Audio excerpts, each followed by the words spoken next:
नमस्ते दोस्तों, कर्म धर्म की बातें चैनल में आपका स्वागत है। वेदों में भगवान शब्द का कोई उल्लेख नहीं है। हालांकि वेदों में परमात्मा की धारणा की विविध प्रकार से जांच की गई है, लेकिन उनमें भगवान की कोई निश्चित धारणा नहीं है। ये धारणा हम केवल पुराणों में पाते हैं। वेद 4000 वर्ष पहले और पुराण 2000 वर्ष पहले रचे गए।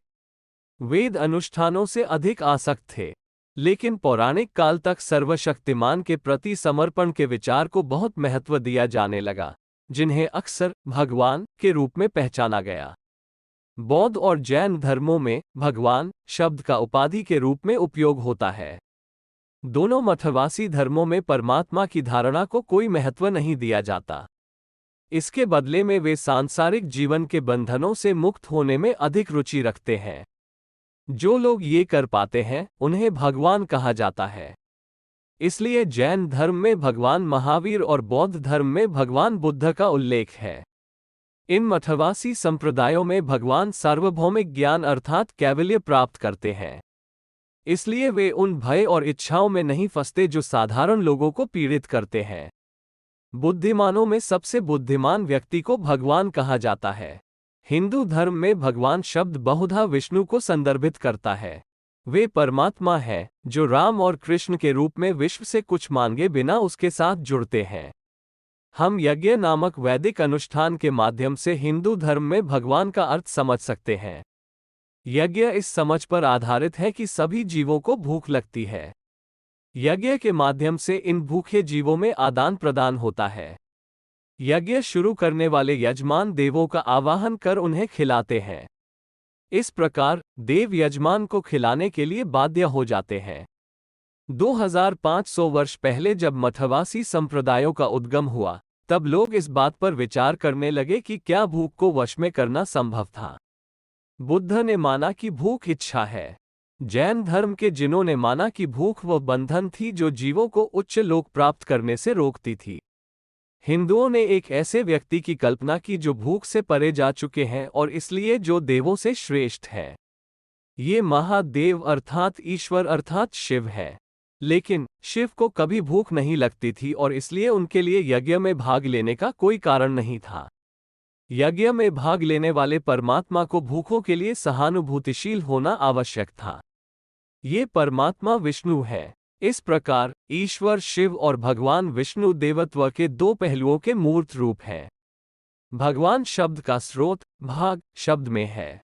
हर मनुष्य इस जीवन की प्रसन्नता का एक भाग अपने लिए चाहता है। हमें अक्सर लगता है कि हमें जो भाग मिला है वो दूसरों को मिले भाग से कम है। जब अपनी संपत्ति बांटने का समय आता है, तब हम नहीं जानते कि किसे कितना भाग मिलना चाहिए। केवल परमात्मा जानते हैं कि कर्म के आधार पर किसे कितनी संपत्ति मिलनी चाहिए। केवल वे उचित भाग तय कर सकते हैं और इसलिए उन्हें भगवान कहते हैं। भाग का अर्थ गर्भ या सांसारिक आनंद या भाग्य भी है। दूसरे शब्दों में कहना हो तो भाग शब्द सांसारिक विश्व को संदर्भित करता है। संपूर्ण सांसारिक आनंद, संपत्ति और भाग्य इस गर्भ रूपी विश्व में स्थित है। भगवान वे परमात्मा है जो इस सांसारिक विश्व उसमें स्थित इंद्रिय आनंदों और भाग्य के साथ जुड़ते हैं। भगवान विश्व से पीछे नहीं हटते हैं। वे शिव, बुद्ध और महावीर के विपरीत वैसे सन्यासी नहीं हैं। भगवान को पूजने वालों को भगवत कहा जाने लगा। उनका शिलालेखों में सबसे पहला उल्लेख मध्य प्रदेश के विदिशा में पाए जाने वाले एक शिलालेख में मिलता है। गरुड़ स्तंभ पर ब्राह्मी लिपि में वासुदेव को समर्पित इस शिलालेख को सन 100 ईसा पूर्व तक कालांकित किया गया है। हिंदू धर्म के ग्रंथ वेद में ईश्वर को ब्रह्म कहा गया है। ब्रह्म को प्रणव, सच्चिदानंद, परब्रह्म, ईश्वर, परमेश्वर और परमात्मा भी कहा जाता है। इसी कारण हिंदू धर्म को ब्रह्मवादी धर्म भी कहा जाता है।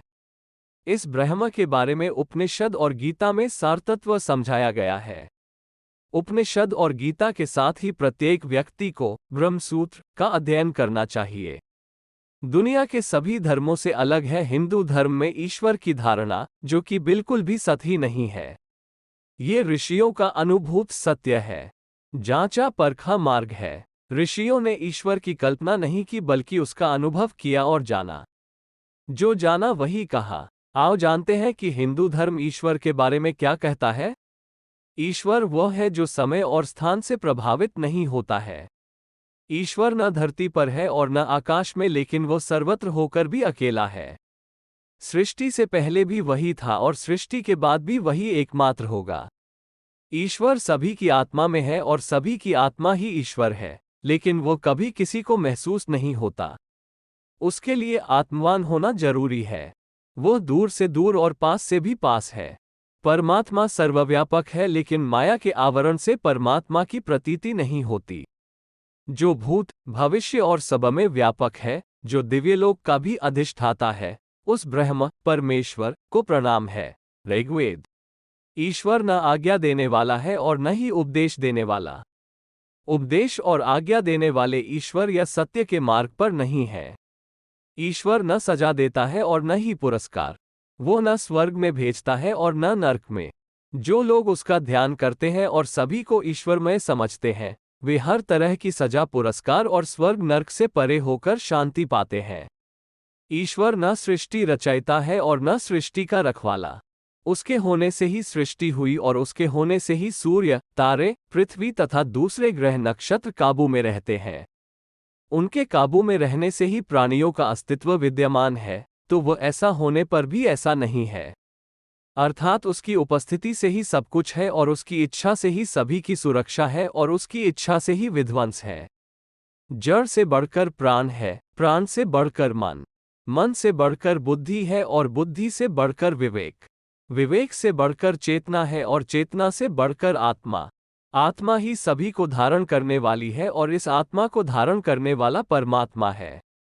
धरती से बढ़कर जल है, जल से बढ़कर अग्नि, अग्नि से बढ़कर वायु है और वायु से बढ़कर आकाश, आकाश से बढ़कर महत है और महत से बढ़कर आत्मा, आत्मा से बढ़कर वह एकमात्र परमात्मा ही सभी को धारण करने वाला है। उस ब्रह्म से प्रकट ये संपूर्ण विश्व है जो उसी प्राण रूप में गतिमान है। उद्यत वज्र के समान विकराल शक्ति ब्रह्म को जो मानते हैं, अमृतत्व को प्राप्त होते हैं। इसी ब्रह्म के भय से अग्नि व सूर्य तपते हैं और इसी ब्रह्म के भय से इंद्र, वायु और यमराज अपने अपने कामों में लगे रहते हैं। शरीर के नष्ट होने से पहले ही यदि उस ब्रह्म का बोध प्राप्त कर लिया तो ठीक, अन्यथा अनेक युगों तक विभिन्न योनियों में पड़ना होता है। शरीर में रहकर आत्मा जागृत, स्वप्न और सुषुप्ति का अनुभव करती है। इस दौरान वह मस्तिष्क की क्षमता से अनावश्यक और निरंतर चलने वाले विचारों से प्रभावित होती रहती है। मन के भावों और गति से सुख और दुख का अनुभव करती रहती है, लेकिन वह कभी खुद को देखने और समझने का प्रयास नहीं करती। जागृत, स्वप्न और सुषुप्ति, उक्त तीन अवस्थाओं से बाहर निकलने की विधि का नाम ही है हिंदू धर्म है। यह आत्मा ही सब कुछ है, अर्थात समस्त वस्तु, विचार, भाव और सिद्धांतों से बढ़कर आत्मा है। आत्मा को जानने से ही परमात्मा को जाना जा सकता है। यही सनातन धर्म का सत्य है। ईश्वर न आज्ञा देने वाला है और न ही उपदेश देने वाला।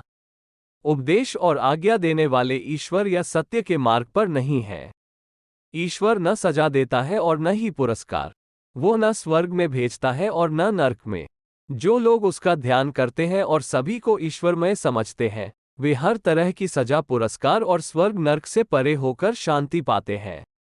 ईश्वर सभी की आत्मा में है और सभी की आत्मा ही ईश्वर है, लेकिन वो कभी किसी को महसूस नहीं होता। उसके लिए आत्मवान होना जरूरी है।